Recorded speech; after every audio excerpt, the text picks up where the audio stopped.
늦가을의 차가운 밤 공기가 서울 외곽의 낡은 공사장을 감쌌다. 희미한 가로등 불빛 아래 거대한 철골 구조물들은 마치 거대한 뼈대처럼 음산한 그림자를 드리우고 있었다. 고요한 밤은 낡은 기계들의 삐걱거리는 소리만이 가득했고 그 소리는 마치 잊혀진 과거를 속삭이는 듯했다. 박준호는 낡은 작업복을 입은 채 묵묵히 삽을 들었다. 그의 얼굴은 그을렸지만 눈빛은 깊은 슬픔과 함께 알 수 없는 강렬한 빛을 띠고 있었다. 그는 한때 촉망받던 젊은 건축가였다. 그의 삶은 5년 전 그날 이후로 멈춰버렸다. 매일 밤 악몽에 시달렸고 낮에는 무표정한 얼굴로 공사장을 전전했다. 그의 마음은 황량했고 사랑하는 아버지와 어머니가 의문의 공사장 붕괴 사고로 세상을 떠난 슬픔은 여전히 그를 짓눌렀다. 5년 전 그날 부모님은 그가 일하던 공사장에서 사고를 당했다. 경찰은 단순 사고로 사건을 종결했지만 준호는 믿을 수 없었다. 그의 부모님은 결코 약한 사람들이 아니었다. 그들의 죽음 뒤에는 분명 무언가 숨겨진 진실이 있을 터였다. 그는 부모님의 죽음 뒤에 숨겨진 진실을 파헤치기 위해 필사적으로 노력했지만 거대한 벽에 부딪혔다.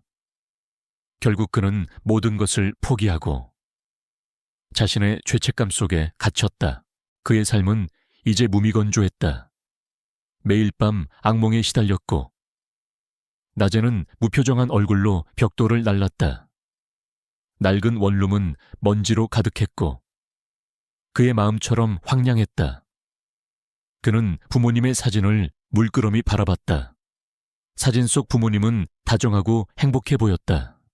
하지만 그의 기억 속 부모님은 불길 속에서 사라져간 슬프고 비장한 모습이었다. 그는 부모님의 죽음 뒤에 숨겨진 진실을 이해할 수 없었다. 왜 그날 그렇게 모든 것이 뒤틀렸던 걸까? 이 모든 질문은 그의 심장을 찢어 놓았다. 그에게는 하나뿐인 희망이 있었다. 바로 그의 어린 남동생 준수였다. 준수는 형을 쏙 빼닮은 예쁜 아이였지만 선천적인 심장병을 앓고 있었다. 준수의 치료비는 준호에게 막대한 부담이었다. 그는 준수를 살리기 위해 자신의 모든 것을 바쳤지만 현실은 늘 그를 절망의 벼랑 끝으로 내몰았다. 그날 밤 그는 늦은 시간까지 야간 근무를 마치고 있었다. 차가운 바람이 그의 뺨을 스쳤지만 그는 아무것도 느끼지 못했다. 그의 발걸음은 힘없이 바닥을 끌었다. 그때 그의 시선이 낡은 골목길 한 구석으로 향했다. 희미한 가로등 불빛 아래 낡은 벤치에 앉아있는 여인이 보였다. 그녀는 고급스러운 옷차림이었지만 얼굴은 창백했고 몸은 쇠약해 보였다. 그녀의 손에는 잃어버린 물건을 찾는 듯 간절함이 담긴 눈빛으로 바닥을 더듬고 있었다. 그녀의 이름은 이민지. 국내 굴지의 건설회사 선라이즈 건설의 회장 김서연의 외동딸이었다. 민지는 최근 불미스러운 사건에 연루되어 모든 것을 잃고 실종되었다는 소문이 돌았다. 준호는 여인에게 다가갔다. 민지는 준호를 보자마자 경계하는 눈빛을 보였다. 그녀의 눈빛에는 공포와 함께 알 수 없는 깊은 슬픔이 담겨 있었다. 준호는 자신의 점퍼를 벗어 민지에게 건넸다. 괜찮으십니까? 많이 추우시죠? 민지는 준호의 예상치 못한 친절에 당황한 듯 했지만 이내 고개를 끄덕였다. 그녀는 민준의 점퍼를 받아들고 몸을 감쌌다. 준호는 민지의 얼굴을 물끄러미 바라봤다. 그녀의 눈빛은 마치 무언가를 말하려는 듯 간절함을 담고 있었다. 준호는 민지의 손에 있는 작은 흉터를 발견했다. 흉터는 어릴 적 그가 넘어져 다친 상처와 똑같이 생겼었다. 준호는 그 흉터의 의미를 아는 듯 그곳을 어루만지려 했다. 그때 민지의 목덜미에 걸려있던 낡은 목걸이가 눈에 들어왔다. 목걸이 안쪽에는 희미하게 새겨진 문신이 보였다. 뱀이 뙬리를 튼 듯한 기묘한 문양이었다. 준호는 그 문양을 한눈에 알아봤다. 5년 전 부모님의 죽음 이후 사고 현장에서 희미하게 발견되었던 알 수 없는 금속 조각에도 똑같이 새겨져 있었다. 그리고 그의 악몽 속에서 본 그림자의 손목에도 뱀 문신이 선명하게 새겨져 있었다. 이럴 수가... 준호의 목소리가 떨렸다. 민지는 준호의 표정을 보고 당황한 듯 고개를 돌렸다. 그녀는 준호의 손을 뿌리치고 황급히 자리를 피하려 했다. 하지만 그녀의 몸은 이미 지쳐 있었다. 그녀는 비틀거리며 쓰러졌다. 준호는 민지를 부축했다. 괜찮습니다. 제가 도와드리겠습니다. 민지는 준호의 따뜻한 온기에 안심한 듯 그의 품에 안겼다. 그녀의 몸은 차갑고 거칠었지만 그 속에서 희미한 떨림이 느껴졌다. 그녀는 준호의 눈을 바라봤다. 그 눈 속에는 슬픔과 함께 알 수 없는 진실이 담겨 있었다. 그녀는 마치 준호에게 무언가를 말하려는 듯 고개를 흔들며 낑낑거렸다. 녀석의 눈에서 뜨거운 눈물이 흘러내렸다. 준호는 민지의 눈물을 보자마자 심장이 쿵 하고 떨어졌다. 그 눈물은 단순한 여인의 눈물이 아니었다. 그것은 5년 전 부모님을 잃었던 그날의 아픔, 그리고 진실을 알리려는 간절한 외침이었다. 민지의 눈물은 준호의 차가웠던 마음을 뒤흔들었다. 그는 자신이 무엇을 놓치고 있었는지 직감했다. 민지는 단순한 떠돌이 여인이 아니었다. 그녀는 부모님의 마지막 흔적이자 5년 전 그날의 진실을 품고 있는 존재였다. 그는 민지와 함께 부모님의 흔적을 쫓기로 결심했다. 그것이 그의 마지막 희망이었다. 늦가을의 차가운 밤 공기가 서울 외곽의 낡은 공사장을 감쌌다. 희미한 가로등 불빛 아래 거대한 철골 구조물들은 마치 거대한 뼈대처럼 음산한 그림자를 드리우고 있었다. 고요한 밤은 낡은 기계들의 삐걱거리는 소리만이 가득했고 그 소리는 마치 잊혀진 과거를 속삭이는 듯했다. 박준호는 낡은 작업복을 입은 채 묵묵히 삽을 들었다. 그의 얼굴은 그을렸지만 눈빛은 깊은 슬픔과 함께 알 수 없는 강렬한 빛을 띠고 있었다. 그는 한때 촉망받던 젊은 건축가였다. 그의 삶은 5년 전 그날 이후로 멈춰버렸다. 매일 밤 악몽에 시달렸고 낮에는 무표정한 얼굴로 공사장을 전전했다. 그의 마음은 황량했고 사랑하는 아버지와 어머니가 의문의 공사장 붕괴 사고로 세상을 떠난 슬픔은 여전히 그를 짓눌렀다.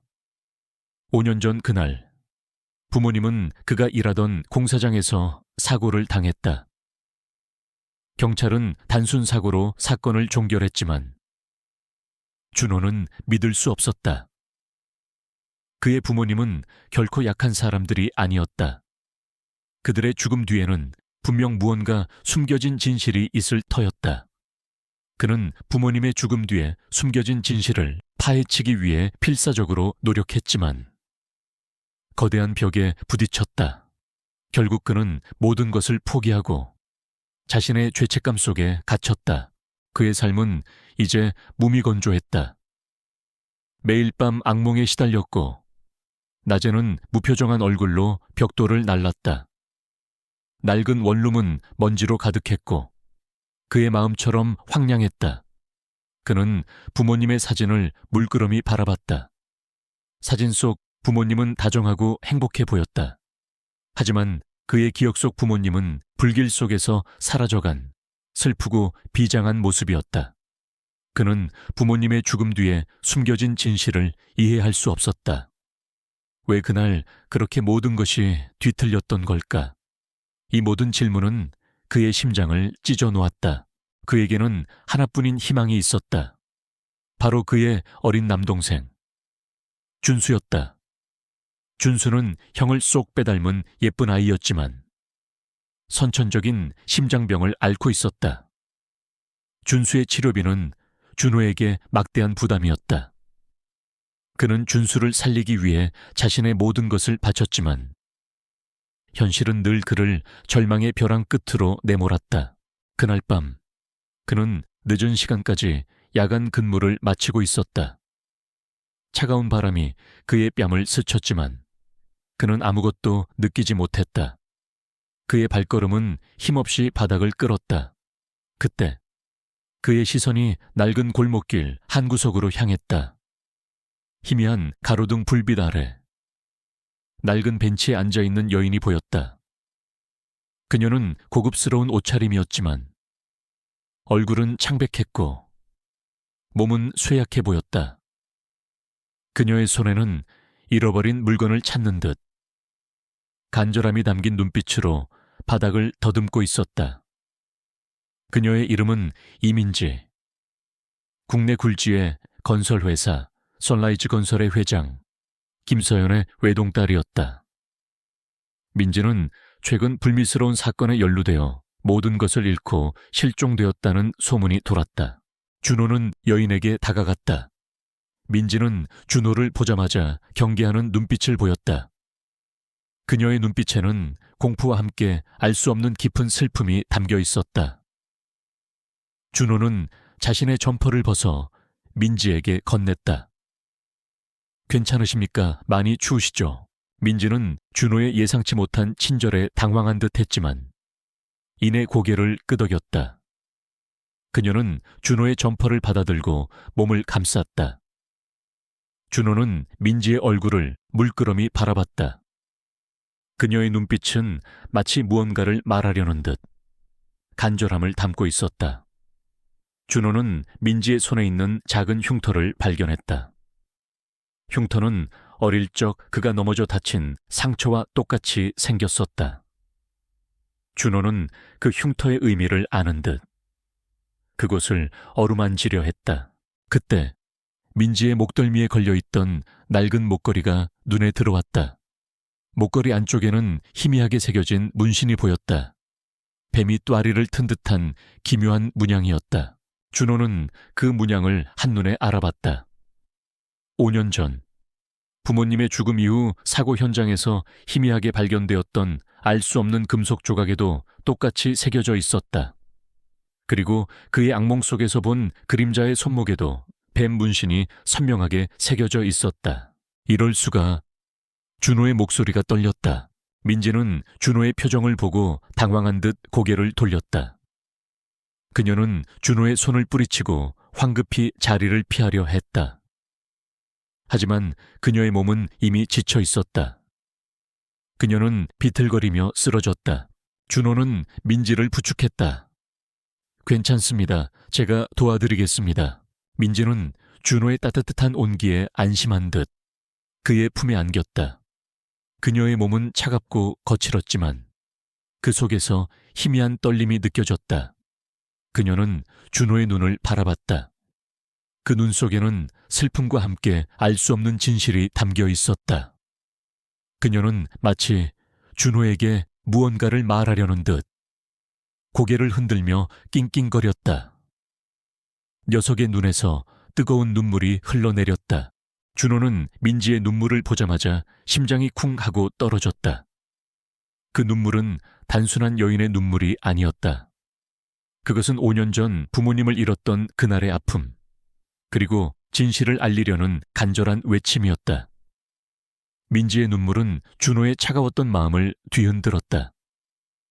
그는 자신이 무엇을 놓치고 있었는지 직감했다. 민지는 단순한 떠돌이 여인이 아니었다. 그녀는 부모님의 마지막 흔적이자 5년 전 그날의 진실을 품고 있는 존재였다. 그는 민지와 함께 부모님의 흔적을 쫓기로 결심했다. 그것이 그의 마지막 희망이었다. 준호는 민지와의 우연한 만남과 그녀의 목걸이에 새겨진 뱀 문신을 통해 5년 전 부모님의 죽음에 대한 진실이 밝혀질지도 모른다는 희망을 품었다. 그는 민지가 자신과 같은 아픔을 겪고 있음을 직감했다. 그의 마음속에서는 그녀를 돕고 함께 과거의 그림자에서 벗어나야 한다는 강한 책임감이 솟아올랐다. 준호는 민지를 안전하게 보호하고 그녀가 가지고 있는 뱀 문신의 비밀을 파헤쳐야 한다고 생각했다. 민지는 준호의 저택으로 오게 되었지만 그녀의 마음은 여전히 불안했다. 그녀는 준호에게 자신의 비극적인 과거를 털어놓았다. 그녀의 아버지 김서연 회장은 선라이즈 건설의 회장이자 과거 그의 부모님과 함께 건설 업계의 거물이었다. 민지는 5년 전 아버지의 죽음 뒤에 숨겨진 진실을 파헤치려 했지만 오히려 그녀는 회사 기밀 유출 혐의로 기소되어 모든 것을 잃고 실종되었다는 소문이 돌았다. 그녀의 아버지는 블랙 피닉스라는 조직에 의해 살해당했고 그들은 그녀에게 누명을 씌워 모든 것을 빼앗으려 했던 것이다.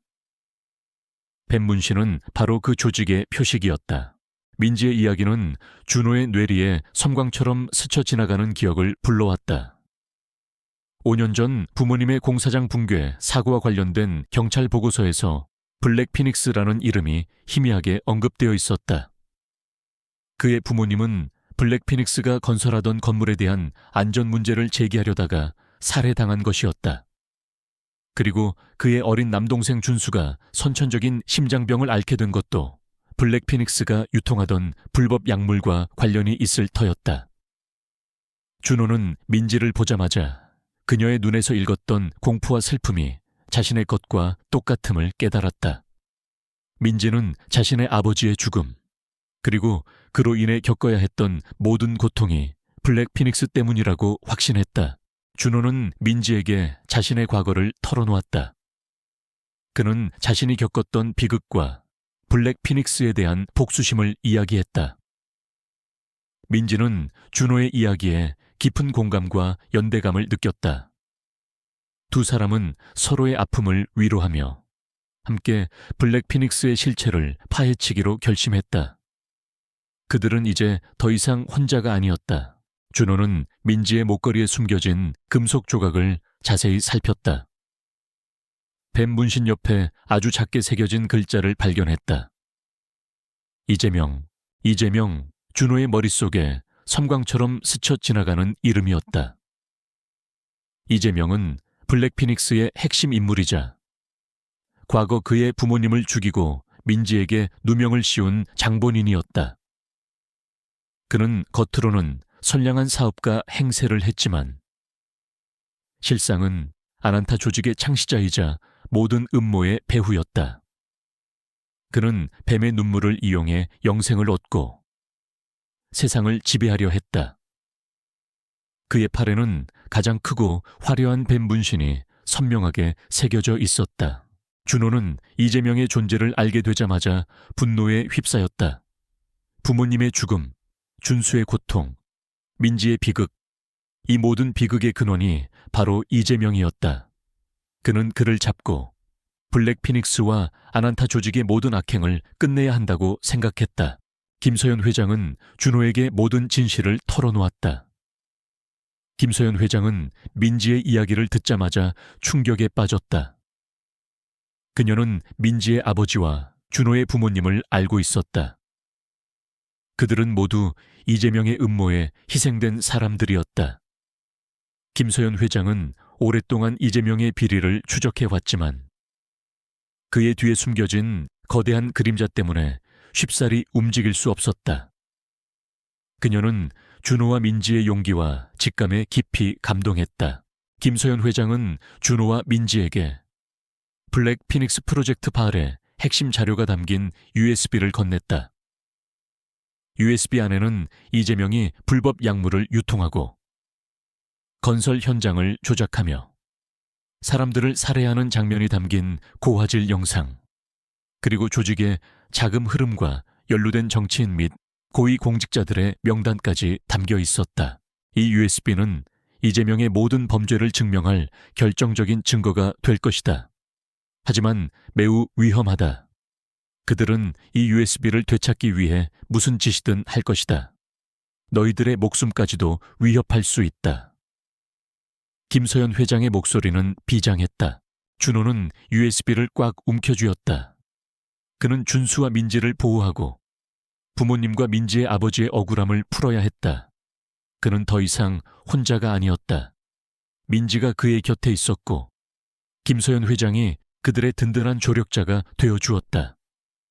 그들의 심장 속에는 희생자들의 영혼이 살아 숨쉬고 있었다. 그는 이제 단순한 공사판 인부가 아니었다. 정의를 수호하는 새로운 수호자였다. 그의 새로운 삶은 이제 막 시작되었다. 지하 실험실은 팽팽한 긴장감으로 가득 찼다. 이재명의 비열한 웃음과 무장한 조직원들의 위협적인 시선이 준호를 짓눌렀다. 하지만 준호의 눈빛은 흔들림 없었다. 부모님의 죽음, 준수의 고통, 민지의 비극, 그리고 이진우의 생존. 이 모든 것을 끝내야 한다는 결의가 그의 심장을 뜨겁게 달구었다. 그의 심장 속에서 민지의 목걸이가 희미하게 빛나는 듯했다. 감히 나의 위대한 걸작을 방해하려 해.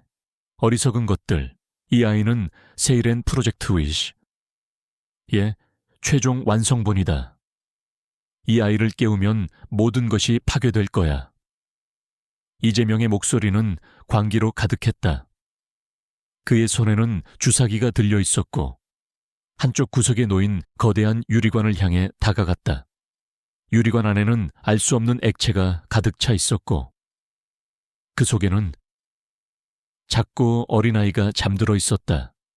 이준수, 준호의 어린 남동생이었다. 그가 살아있었다니. 준호는 충격에 빠졌다. 준수가 살아있었다니. 그리고 이재명은 준수를 이용해 세일앤 프로젝트의 최종 목표를 완성하려 했던 것이다.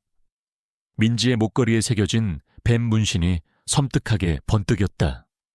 녀석의 눈빛은 슬픔과 함께 간절함을 담고 있었다. 이재명은 주사기를 들어 준수에게 약물을 주입하려 했다.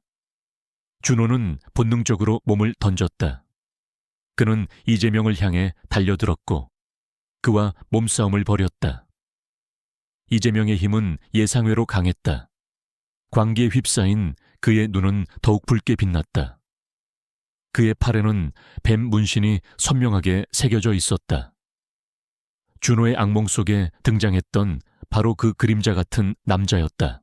감히 나의 실험을 방해하려 해. 이 미물 따위가. 이재명이 소리쳤다. 이재명은 준호의 목을 움켜쥐었다. 준호는 숨이 막혔다. 그의 머릿속에는 부모님과 민지, 그리고 이진우와 준수의 모습이 교차했다. 그는 이대로 포기할 수 없었다. 그는 민지의 목걸이를 꽉 움켜쥐었다. 목걸이에서 뿜어져 나오는 빛은 이제 그의 눈을 붉게 물들였다. 그의 눈빛은 분노와 복수심으로 이글거렸다. 그는 이 모든 것을 끝내야 했다. 그때 민호가 희미하게 몸을 뒤척이더니 유리관에 손을 뻗어 약이 가득 찬 주사기를 움켜쥐었다. 민호는 고통에 신음하면서도 최강우를 향해 필사적으로 주사기를 던졌다. 주사기는 최강우의 뱀 문신이 새겨진 팔에 정확히 박혔다. 최강우는 고통에 절규하며 뒤로 물러섰다. 그의 힘은 약해지는 듯했다. 민호는 유리관이 파괴되자마자 최강우의 다리를 물고 놓지 않았다. 녀석은 최강우를 향해 격렬하게 낑낑거렸다. 녀석의 눈빛은 최강우를 향한 증오와 함께 지혜를 향한 믿음으로 가득했다. 민호는 최강우에게서 지혜를 보호하려는 듯 자신의 몸을 던져 최강우의 공격을 막아냈다. 이재명은 자신이 만든 걸작이 파괴되는 것을 보고 절규했다. 아니야, 나의 세일엔, 나의 꿈이. 그 순간 김서연 회장과 김영철 경위가 경찰 특공대와 함께 실험실 안으로 진입했다. 김서연 회장은 준호의 마지막 연락을 받고 지원 요청을 했던 것이다. 경찰 특공대는 이재명과 그의 조직원들을 모두 체포했다. 이재명은 자신이 아난타 조직의 핵심 인물임을 자백했고 세이렌 프로젝트를 통해 새로운 초인들을 만들어 아난타의 부활을 꿈꿨다고 실토했다. 그는 준수와 이진우를 납치하여 그들의 특별한 유전자를 이용해 실험을 진행했으며 그들을 이용하여 그들의 비밀을 지키려 했음을 털어놓았다. 아난타 조직은 마침내 완전히 뿌리 뽑혔다.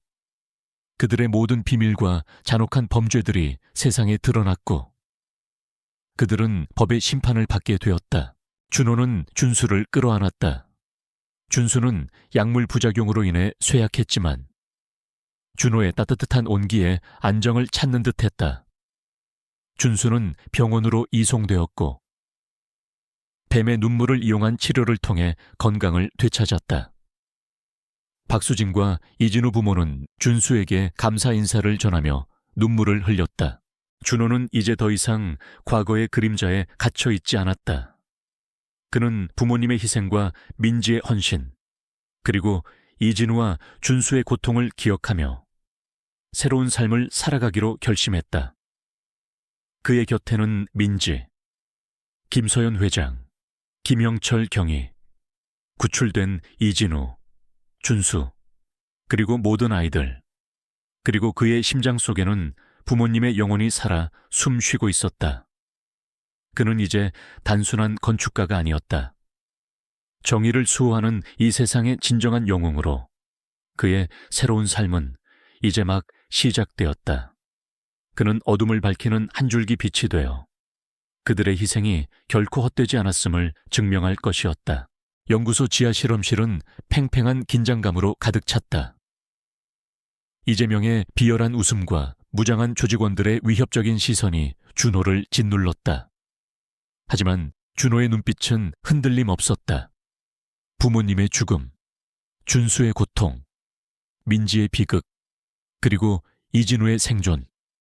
이 모든 것을 끝내야 한다는 결의가 그의 심장을 뜨겁게 달구었다. 그의 심장 속에서 민지의 목걸이가 희미하게 빛나는 듯했다. 내 놈의 추악한 야망은 여기서 끝이다. 준호는 민지의 목걸이를 꽉 움켜쥐고 이재명을 향해 달려들었다. 목걸이에서 뿜어져 나오는 빛은 이제 그의 눈을 붉게 물들였다. 이재명은 준호의 예상치 못한 공격에 당황하며 총을 빼들어 겨눴다. 총성이 울려 퍼졌다. 준호는 민지의 목걸이에서 뿜어져 나오는 힘을 이용해 총알을 피했다. 그의 움직임은 예측 불가능했고 그의 주먹은 강력했다. 이재명은 준호의 예상치 못한 힘에 당황하며 뒤로 물러섰다. 조직원들이 일제히 준호를 향해 달려들었지만 준호는 민지의 목걸이 힘을 이용해 그들을 압도했다. 그의 몸은 마치 그림자처럼 유연하게 움직였고 그의 주먹은 번개처럼 빠르고 정확했다. 조직원들은 속수무책으로 당할 수밖에 없었다. 이재명은 상황이 불리해지자 비열하게 웃으며 실험실 중앙에 있는 거대한 유리관을 향해 손을 뻗었다.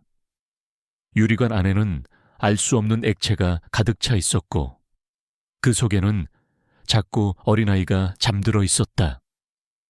이준수, 준호의 어린 남동생이었다. 그가 살아있었다니 감히 나의 위대한 걸작을 방해하려 해. 어리석은 것들, 이 아이는 세이렌 프로젝트의 최종 완성본이다. 이 아이를 깨우면 모든 것이 파괴될 거야.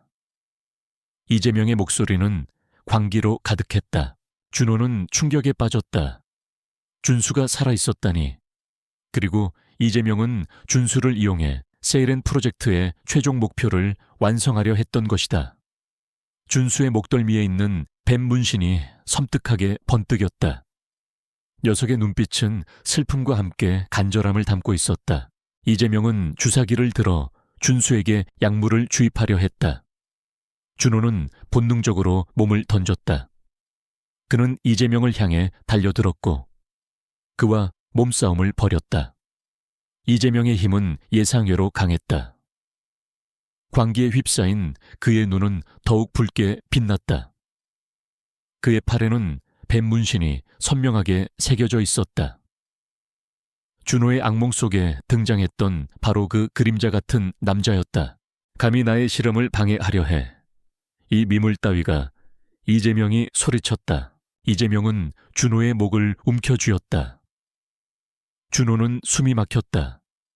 그의 머릿속에는 부모님과 민지, 그리고 이진우와 준수의 모습이 교차했다. 그는 이대로 포기할 수 없었다. 그는 민지의 목걸이를 꽉 움켜쥐었다. 목걸이에서 뿜어져 나오는 빛은 이제 그의 눈을 붉게 물들였다. 그의 눈빛은 분노와 복수심으로 이글거렸다. 그는 이 모든 것을 끝내야 했다.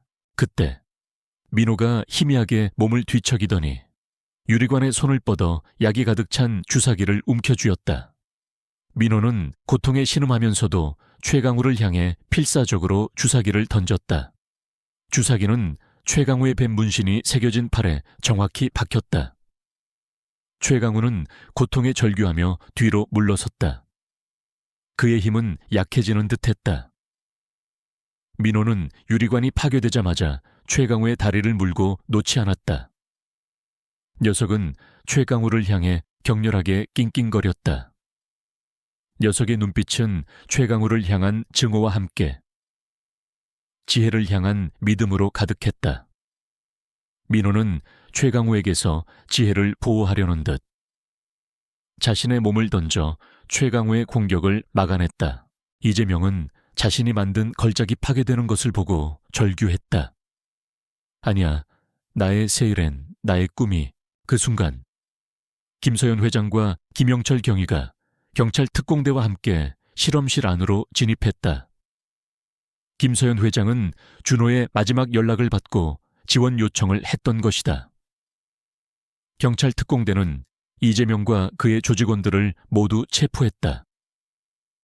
이재명은 자신이 아난타 조직의 핵심 인물임을 자백했고 세이렌 프로젝트를 통해 새로운 초인들을 만들어 아난타의 부활을 꿈꿨다고 실토했다. 그는 준수와 이진우를 납치하여 그들의 특별한 유전자를 이용해 실험을 진행했으며 그들을 이용하여 그들의 비밀을 지키려 했음을 털어놓았다. 아난타 조직은 마침내 완전히 뿌리 뽑혔다. 그들의 모든 비밀과 잔혹한 범죄들이 세상에 드러났고 그들은 법의 심판을 받게 되었다. 준호는 준수를 끌어안았다. 준수는 약물 부작용으로 인해 쇠약했지만 준호의 따뜻한 온기에 안정을 찾는 듯했다. 준수는 병원으로 이송되었고 뱀의 눈물을 이용한 치료를 통해 건강을 되찾았다. 박수진과 이진우 부모는 준수에게 감사 인사를 전하며 눈물을 흘렸다. 준호는 이제 더 이상 과거의 그림자에 갇혀 있지 않았다. 그는 부모님의 희생과 민지의 헌신, 그리고 이진우와 준수의 고통을 기억하며 새로운 삶을 살아가기로 결심했다.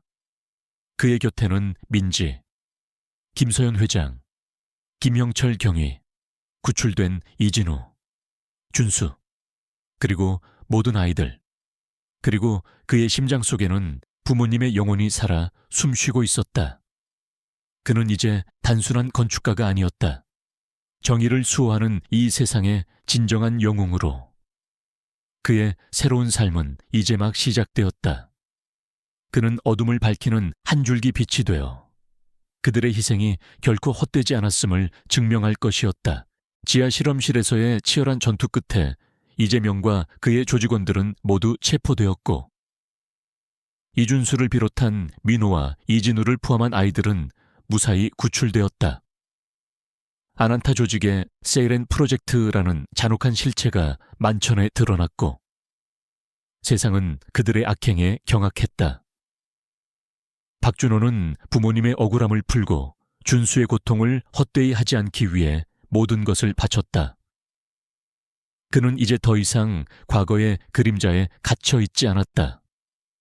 그러나 그의 마음속에는 여전히 묵직한 책임감이 자리 잡고 있었다. 아난타 조직의 뿌리가 완전히 뽑혔을까? 언론은 연일 준호의 용감한 활약과 준수의 기적 같은 회복, 그리고 이진우의 생존을 보도했다. 준호는 정의의 수호자로, 준수는 희망의 아이로 불리며 국민적 영웅이 되었다.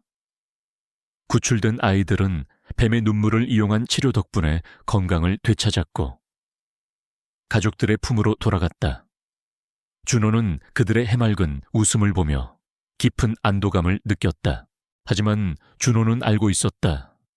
이재명이 체포되었지만 그가 아난타 조직의 최고 수뇌부는 아니라는 것을, 그의 배후에는 더욱 거대한 그림자가 숨어 있을 터였다. 민지의 목걸이에 있던 뱀 문신. 그것은 아난타 조직의 표식이었지만 그 문양은 마치 계급을 나타내는 듯 미묘하게 달랐다. 준호는 아난타의 진짜 두목을 찾아내고 그들의 모든 악행을 끝내야 한다고 생각했다. 김서연 회장과 김영철 경위는 민준의 든든한 조력자가 되어주었다. 그들은 이재명의 자백과 압수된 증거들을 분석하며 아난타 조직의 실체를 파헤쳤다. 그들은 아난타가 전 세계적으로 활동하는 거대한 범죄 조직이며 각국의 고위층 인사들과 연결되어 있음을 알아냈다. 그들은 막강한 자금력과 함께 비밀스러운 연구시설과 무장 세력을 보유하고 있었다. 수사 과정은 험난했다. 아난타 조직의 잔당들은 교활했고 그들의 흔적은 철저히 은폐되어 있었다. 그들은 김서연 회장과 민준의 목숨까지 위협하며 수사를 방해했다. 민준은 스카이의 펜던트가 떨리는 것을 느꼈다. 펜던트는 위험이 다가올 때마다 경고를 보냈고 그들을 안전하게 이끌었다. 부모님의 영혼이 그의 곁에서 그를 지키는 듯했다. 며칠 밤낮 없이 조사한 끝에 그들은 아난타 조직의 진짜 두목이 그림자 제왕이라는 인물이라는 사실을 알아냈다. 그림자 제왕은 겉으로는 존경받는 재계의 거물이자 자선사업가로 알려져 있었지만 실상은 아난타 조직의 창시자이자 모든 음모의 배후였다. 그는 뱀의 눈물을 이용해 영생을 얻고 세상을 지배하려 했다. 그의 팔에는 가장 크고 화려한 뱀 문신이 선명하게 새겨져 있었다.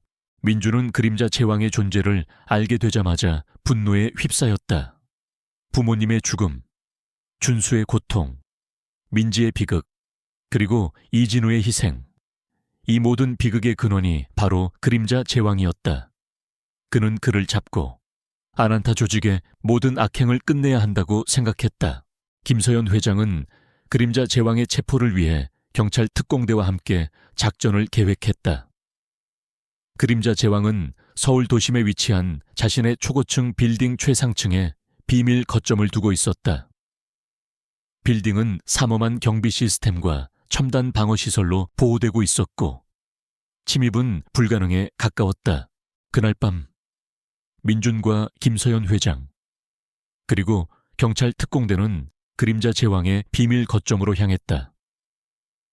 어둠 속에서 빌딩은 거대한 그림자를 들이우고 있었다.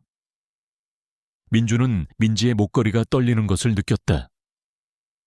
펜던트에서 뿜어져 나오는 빛은 이제 그의 눈을 붉게 물들였다. 부모님의 영혼이 그의 곁에서 함께 싸우는 듯했다. 경찰 특공대가 빌딩 안으로 진입했다. 하지만 그림자 제왕은 이미 그들의 침입을 감지하고 있었다. 빌딩 내부는 순식간에 아수라장이 되었다. 무장한 경호원들이 사방에서 나타나 그들을 공격했다. 민주는 민지의 목걸이의 힘을 이용해 그들을 압도했다. 그의 움직임은 예측 불가능했고 그의 주먹은 강력했다. 그는 경호원들을 제압하며 그림자 제왕의 거점으로 향했다. 그들이 도착한 곳은 빌딩 최상층에 위치한 그림자 제왕의 개인 집무실이었다. 집무실은 화려하고 웅장했지만 그 안에서 느껴지는 음산한 기운은 민준의 온몸에 소름을 돋게 했다. 집무실 중앙에는 거대한 책상이 놓여 있었고 그 뒤에 그림자 제왕이 앉아 있었다. 그의 팔에는 가장 크고 화려한 뱀 문신이 선명하게 새겨져 있었다. 그의 눈빛은 냉혹하고 잔혹했다. 결국 여기까지 왔군. 백구의 힘을 가진 자여. 하지만 내 놈이 감히 나를 막을 수 있을 것 같으냐. 그림자 제왕이 비열하게 웃었다. 그의 목소리는 낮게 깔렸지만 그 속에는 세상을 지배하려는 광기가 담겨 있었다. 그는 민준을 향해 손을 뻗었다. 그의 손에서 알 수 없는 에너지가 뿜어져 나왔다. 민준은 본능적으로 몸을 피했다. 그림자 제왕의 힘은 예상외로 강했다. 그는 아난타 조직의 창시자이자 뱀의 눈물을 이용해 초월적인 능력을 얻은 존재였다. 그림자 제왕은 민준에게 맹렬하게 공격을 퍼부었다. 민준은 고전했다. 그의 움직임은 빠르고 정확했으며 그의 공격은 강력했다. 민준의 몸은 상처투성이가 되었다. 하지만 그는 포기하지 않았다. 부모님의 죽음, 준수의 고통, 민지의 비극, 그리고 이진우의 희생이 그에게 용기를 불어넣었다. 그는 민지의 목걸이를 꽉 움켜쥐었다. 펜던트에서 뿜어져 나오는 빛은 이제 그의 몸을 감싸는 듯했다. 그의 눈이 붉게 빛나기 시작했다. 그는 그림자 제왕의 공격을 피하며 그의 팔에 새겨진 뱀 문신을 향해 주먹을 날렸다. 뱀 문신이 새겨진 살같이 찢어지며 검은 피가 쏟아져 나왔다. 그림자 제왕은 고통에 절규하며 쓰러졌다. 그의 힘은 약해지는 듯했다. 이럴 수가 나의 힘이... 그때 경찰 특공대가 집무실 안으로 진입했다. 김서연 회장과 김영철 경위가 미리 지원 요청을 했던 것이다. 경찰 특공대는 그림자 제왕과 그의 마지막 조직원들을 모두 체포했다. 그림자 제왕은 자신이 아난타 조직의 창시자임을 자백했고 뱀의 눈물을 이용해 세상을 지배하려 했던 모든 야욕을 실토했다. 아난타 조직은 마침내 완전히 뿌리 뽑혔다.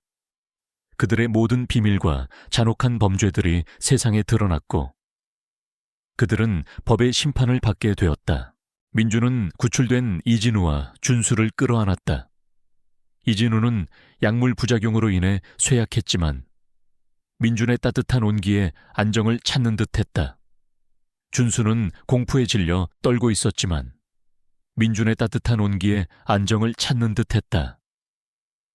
이진우와 준수는 병원으로 이송되었고 뱀의 눈물을 이용한 치료를 통해 건강을 되찾았다. 박수진과 이진우 부모는 민준에게 감사 인사를 전하며 눈물을 흘렸다. 민준은 이제 더 이상 과거의 그림자에 갇혀 있지 않았다. 그는 부모님의 희생과 민지의 헌신, 그리고 이진우와 준수의 고통을 기억하며 새로운 삶을 살아가기로 결심했다. 그는 자신의 선라이즈 건설 지분 대부분을 사회에 환원하고 남은 자산으로 희망의 빛 재단을 설립했다. 희망의 빛 재단은 아난타 조직으로부터 희생된 아이들과 가족들을 돕고 사회의 어둠 속에 숨겨진 부조리를 파헤치며 정의를 실현하는 것을 목표로 했다. 그의 곁에는 민지, 김서연 회장, 김영철 경위, 구출된 이진우와 준수, 그리고 모든 아이들이 있었다. 그의 심장 속에는 부모님의 영혼이 살아 숨 쉬고 있었다. 그는 이제 단순한 건설 노동자가 아니었다. 진정한 사랑과 정의를 수호하는 이 세상의 그림자 수호자로 그의 새로운 삶은 이제 막 시작되었다. 그는 어둠을 밝히는 한 줄기 빛이 되어 그들의 희생이 결코 헛되지 않았음을 증명할 것이었다. 아난타 조직의 모든 잔당들이 체포되고 세이렌 프로젝트의 모든 비밀이 만천에 드러나면서 세상은 오랜 혼란과 고통 끝에 마침내 평화를 되찾았다.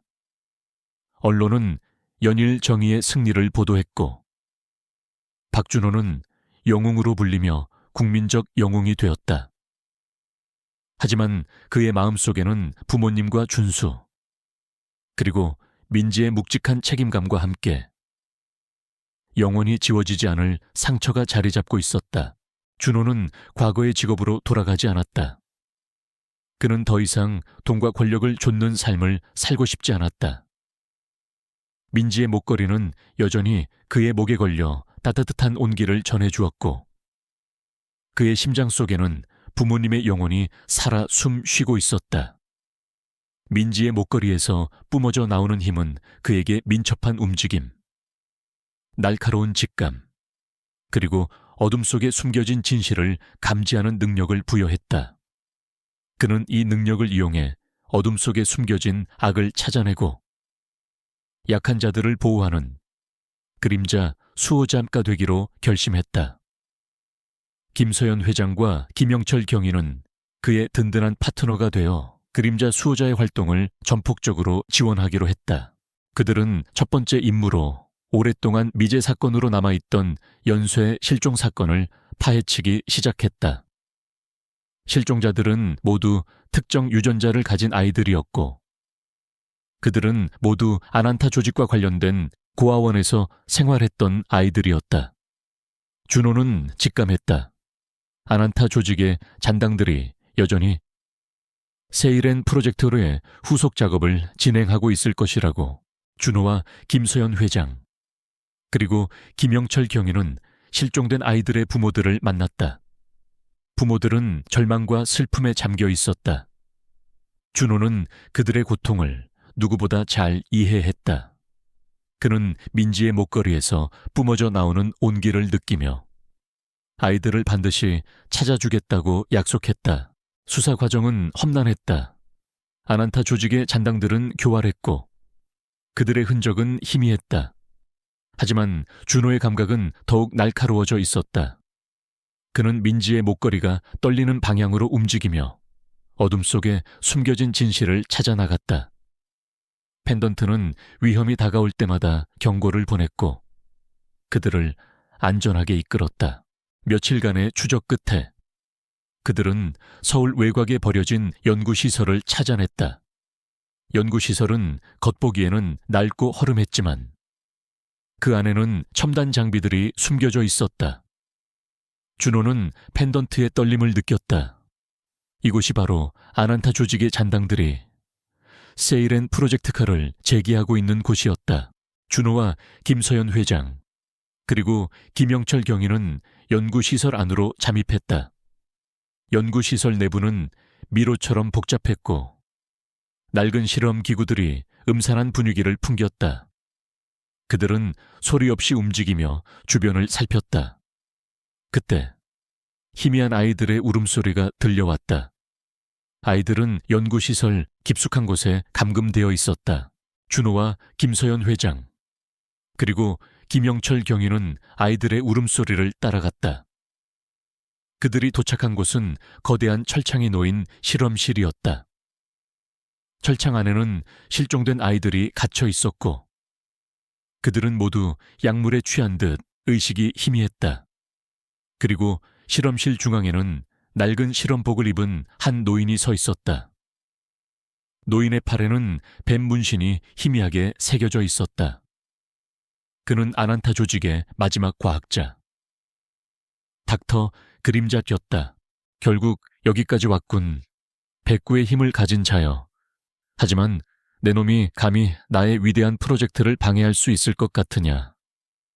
닥터 그림자가 비열하게 웃었다. 그의 뒤에는 무장한 조직원들이 서 있었다. 준호는 민지의 목걸이를 꽉 움켜쥐었다.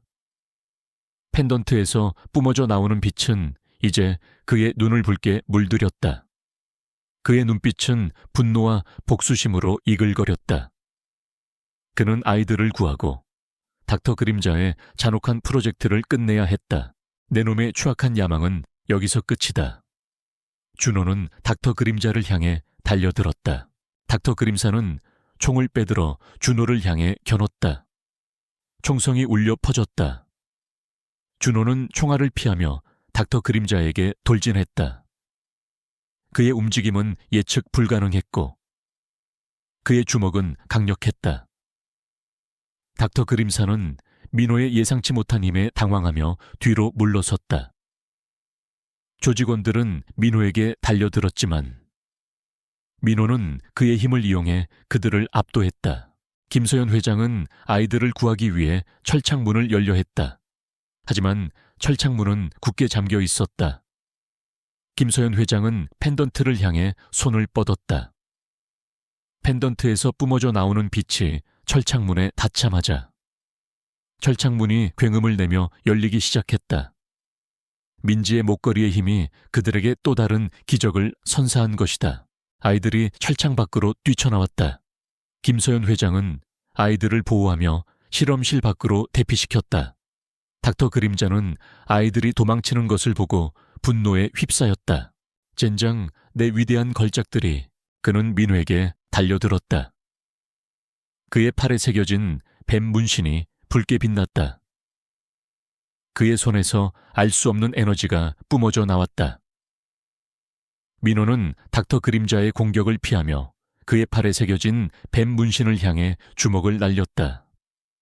뱀 문신이 새겨진 살같이 찢어지며 검은 피가 쏟아져 나왔다. 닥터 그림사는 고통에 절규하며 쓰러졌다.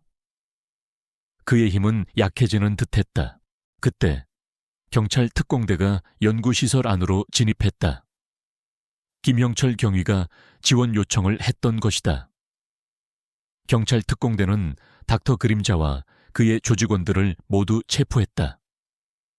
닥터 그림사는 자신이 아난타 조직의 마지막 잔당임을 자백했고 세이렌 프로젝트를 통해 새로운 초인들을 만들어 아난타의 부활을 꿈꿨다고 실토했다. 아난타 조직은 마침내 완전히 뿌리 뽑혔다.